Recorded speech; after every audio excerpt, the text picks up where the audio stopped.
Del Evangelio según San Lucas.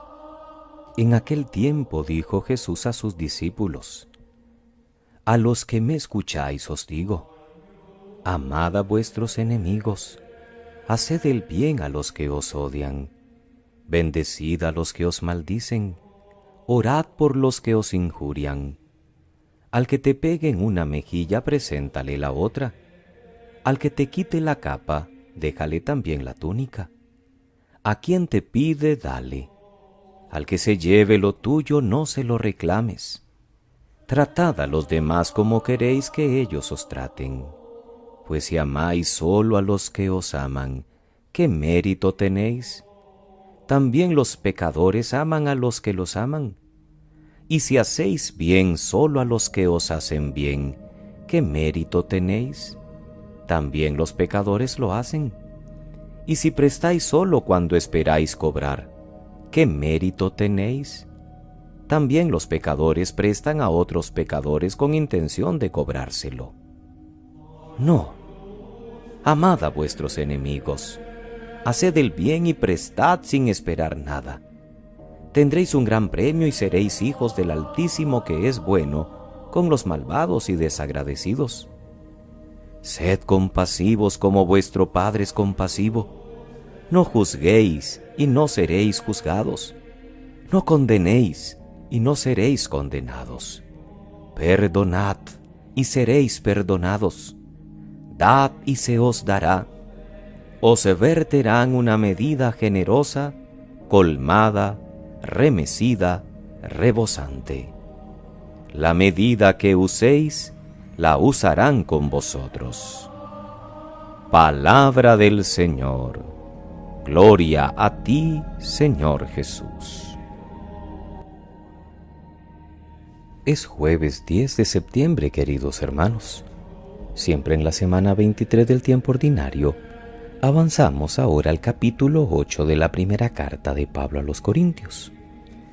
Ya ayer decíamos que probablemente los corintios habían escrito a Pablo sobre algunas dudas que rondaban sus cabezas respecto a la fe. Por eso ayer, la referencia al matrimonio, a la soltería o a la viudez. Hoy más bien, la consulta se refiere a los famosos idolotitos, es decir, a las carnes inmoladas a los dioses falsos, a los ídolos, es decir, la carne sacrificada a ellos. Aquellos cristianos estaban acostumbrados antes de convertirse a participar en banquetes cúlticos en honor de un dios o una diosa, comiendo carne gratis y celebrando fiesta con la comunidad de los adoradores de ese dios. ¿Pueden seguir haciéndolo?, preguntan a Pablo. Y la razón parece válida. La sabiduría de los griegos, otra vez podríamos pensar. Si tales dioses no existen, porque solo existe un Dios, el Padre de Jesús, podrían comer tranquilamente esa carne, comprándola, por ejemplo, en las carnicerías o cuando asisten a una cena a la que han sido invitados. Y este razonamiento lo hacen sintiéndose fuertes, los que ya incluso están liberados de escrúpulos. Pero hay otros hermanos que son más débiles, y Pablo quiere que se respete a esos hermanos de conciencia más delicada que se podrían escandalizar. La sabiduría de los fuertes llevará al desastre al inseguro, a un hermano por quien Cristo murió. Por eso el criterio de la caridad para con los hermanos es más importante que el de la sabiduría o el del conocimiento. En rigor, se podría comer carne inmolada a los ídolos en un contexto no sagrado, pero si hay alguien a quien eso va a escandalizar, entonces debemos renunciar a ese derecho. Si por cuestión de alimento, dice Pablo, peligra un hermano mío, nunca volveré a comer carne para no ponerlo en peligro.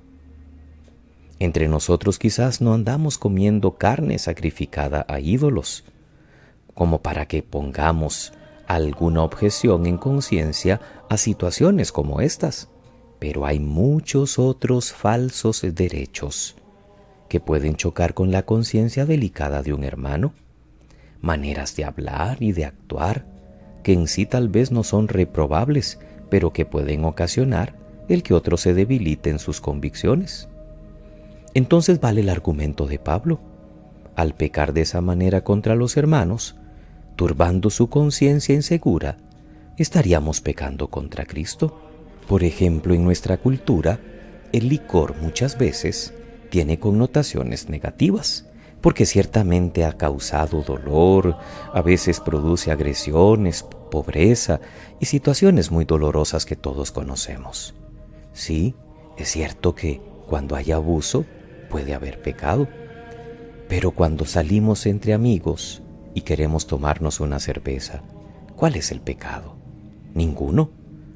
Pero si eso causa algún tipo de escándalo porque una persona está tomándose una cerveza o un trago de licor, pues entonces deberíamos abstenernos siguiendo el consejo de Pablo, no porque sea pecado, sino porque alguno puede escandalizarse de nuestra conducta. Y así podríamos seguir poniendo otro montón de ejemplos más. Continuamos con el capítulo 6 del Evangelio de Lucas. Si las bienaventuranzas de ayer eran, por cierto, paradójicas y sorprendentes, no lo son menos las exhortaciones de Jesús que hemos escuchado hoy. Amad a vuestros enemigos, haced el bien a los que os odian, bendecid a los que os maldicen. La enseñanza central de Jesús es el amor. Es como si la cuarta bienaventuranza, dichosos cuando os odien y os insulten, hoy fuera desarrollada por aparte. Y el estilo de actuación que Él pide de los suyos es en verdad cuesta arriba. Amad a vuestros enemigos, haced el bien a los que os odian, orad por los que os injurian. Al que te pegue en una mejilla, preséntale la otra, al que te quite la capa, déjale también la túnica. Impresionante la lista, ¿cierto? Y Jesús, utilizando antítesis y reiteraciones, concreta más aún lo que quiere.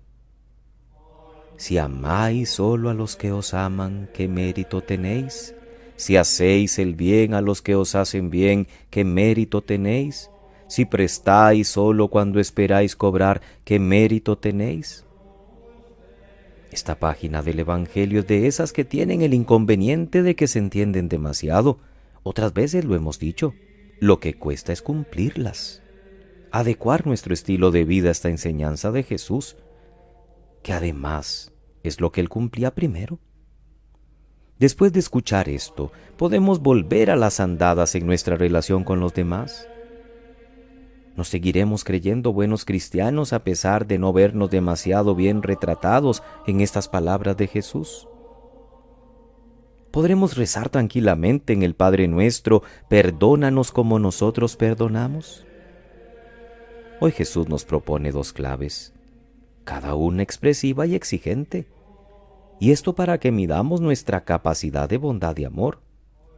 Tratad a los demás como queréis que ellos os traten.